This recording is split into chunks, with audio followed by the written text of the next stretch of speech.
Hey everyone, Mark Feldman here from Bang the Drum School. Welcome to the channel. Today we're going to talk about the top 5 mistakes that beginner drummers make. I've seen a lot of mistakes being made. I've made plenty of mistakes myself, but I want to go over what the 5 most common and most profound mistakes that I see beginners make. Some of them, even if you're not a beginner, you might be making them, but let's get into it right after this.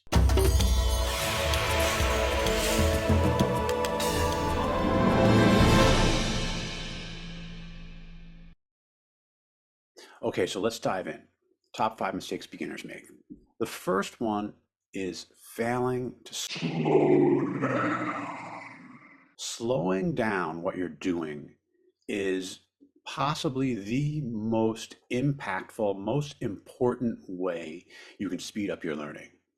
It has to be the most common issue I see. Slowing down something you're working on, it's definitely the best way to make your life easier behind the drums. It doesn't really matter the level of complexity. No matter what it is, if you slow it down, you're guaranteed to have an easier time learning it. And that rule works forever, not just for beginners. I'm always slowing things down in order to learn them more easily, and I've been playing for decades. It definitely works. So make sure you're using that, whether you're working on reading, if you're working on reading and you slow down what you're looking at and you're having a problem, repeating it while you go slow is going to help you absorb it.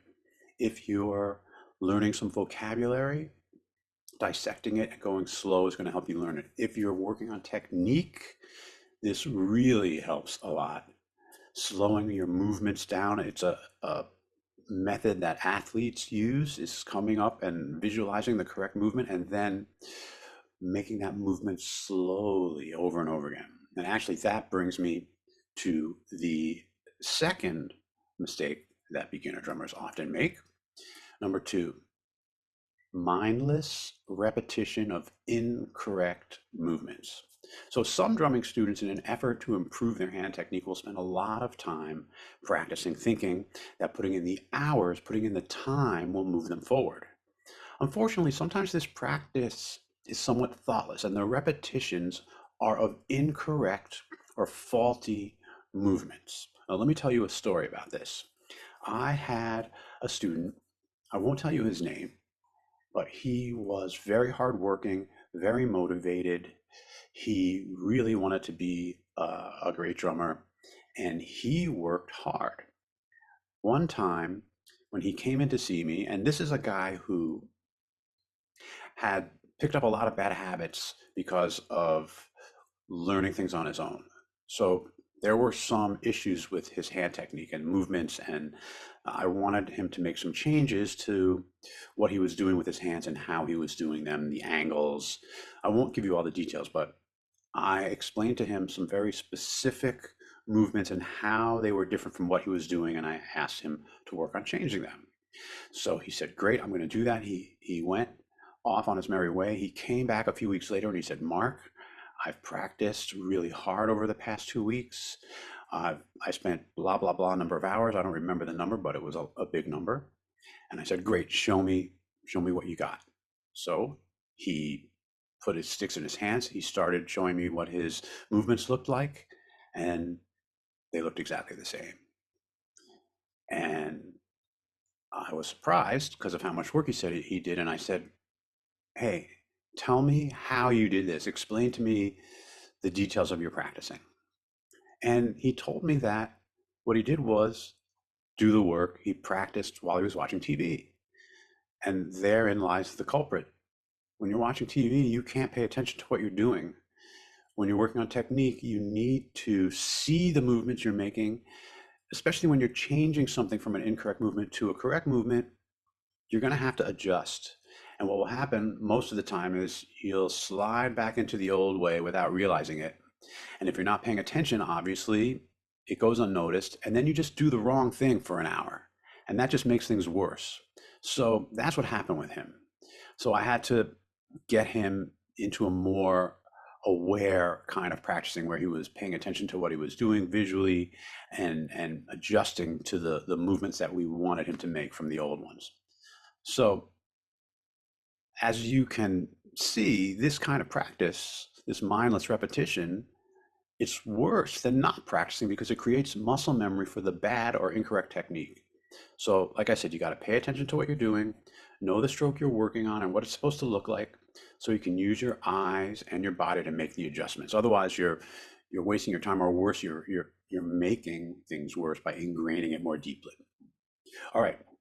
Third thing, moving too quickly from one exercise to the next. This is a big problem. And I've said this before. I wish it made sense for drum books to come with one exercise on a page. Because when you get a drum book and you open it up and there's a list of 30 exercises, there is an implied psychology that makes you want to get to the end. You see these 30 exercises, you want to get through them. And to me, that psychology is going to influence you to move faster than you should move. And that's why I say moving too quickly from one exercise to the next is a bad thing, because what winds up happening is you get okay at a bunch of exercises rather than mastering one exercise.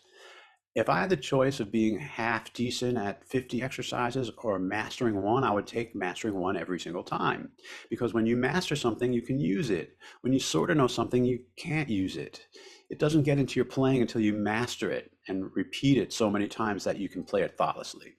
So don't move on from one thing to the next, whether it's an exercise or anything that you're working on in music or art.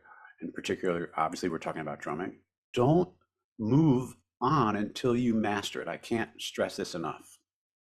Okay, so another thing is not spending enough time on groove and not spending enough time on the big picture of songs you're working on.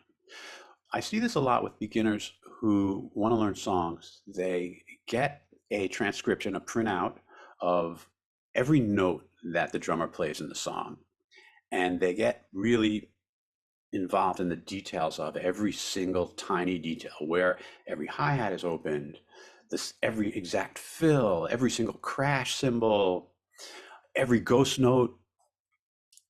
I think that's a mistake because you get lost in the weeds that way. I think a better approach is to understand the structure of the song, what happens in each section, what the grooves are in those sections, and if there's some fills that are important to the song because they're like associated with the song in a way where that fill has to be there, it's part of the song. When there's a fill like that, you should learn it. But besides that, I don't think you need to learn everything exactly. I want my students to learn songs from a sort of 10,000 foot view in terms of understanding what the structure is, and have fills in their back pocket to move from section to section, and understand where maybe you'd play the ride and where you'd play the hi-hat, or where maybe you'd play some sort of tom-tom thing. But the point is, don't get lost in the weeds by going like this. Understand the song, learn the song so you really know the song and what's going to happen when and where the hits are, but learn it from a bigger picture perspective where you know what the grooves are and can play them. And here's where the groove part comes in. Focus on the grooves and making the grooves feel really good. That's the most important thing.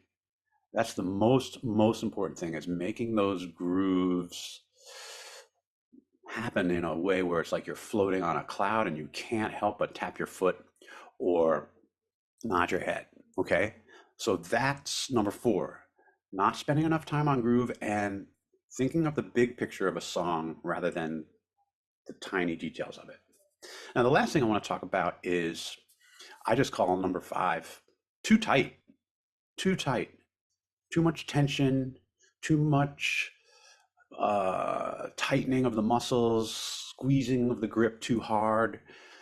It's a common thing. I've even struggled with it after playing professionally. It's a natural problem because when you want to do something very badly, and often drummers or musicians or artists, they love this art form. And so they want to be good at it really badly. And when you want something that badly, there's a tension about it. And that tension is an awful thing for almost every art. Any music that you play, you need to flow and be relaxed, and tension is your enemy. So groove suffers in drumming, technique suffers in drumming, everything suffers in drumming from too much physical tension in your body. So just be aware, relax, even though you want something badly, maybe let go of that and get into the moment of what you're doing and relax and let your shoulders hang down loose. Let your arms be like spaghetti. Hold your sticks like you're holding a baby bird. This is something I got from Jim Chapin, the famous drummer and educator. Baby bird hands is what Jim Chapin said. And what that means is imagine when you're holding your sticks that the tension or the way you hold them is as if you were holding a baby bird. So you need to have enough tension, not tension is the wrong word. You need to apply enough pressure with your fingers to hold the bird there. But if you squeeze hard, you're going to hurt it. So imagine that you're holding the bird loose enough that it can't escape because this bird is hurt and you want to help it. And that when it breathes, it's pushing your fingers open. And when it inhales, that your fingers close a tiny bit. So it's like you're holding a baby bird loosely, no tension, but having enough pressure to hold onto it. Think about that when you're holding your sticks. So that's it. Those are the 5 top mistakes that beginners make. I hope you found this helpful. Hit that like button. Please subscribe to the channel if you found this interesting. And Mark Feldman, signing off.